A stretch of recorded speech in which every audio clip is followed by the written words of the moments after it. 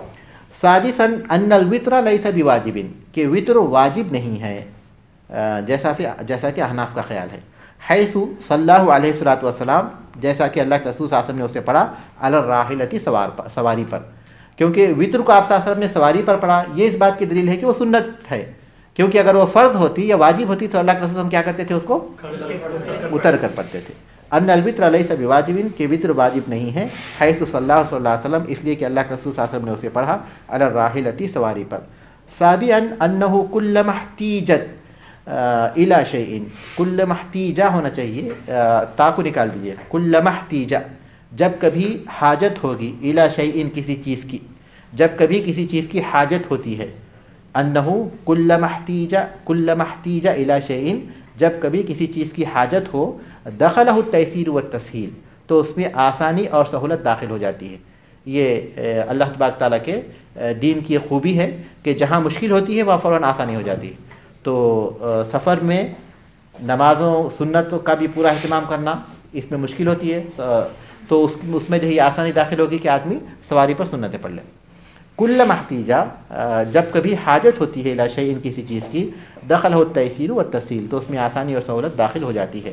وہذا من بعض الطاف اللہ المتوالیۃ علی عبادہ، اور یہ اللہ تبارک تعالیٰ کے کرم اور اس کے فضل میں سے ہے. مسلسل، المتواترہ مسلسل نازل ہونے والے، اللہ تبارک تعالیٰ کے مسلسل نازل ہونے والے کرم اور احسانوں میں سے ہے. علی عبادہ، اپنے بندوں پر.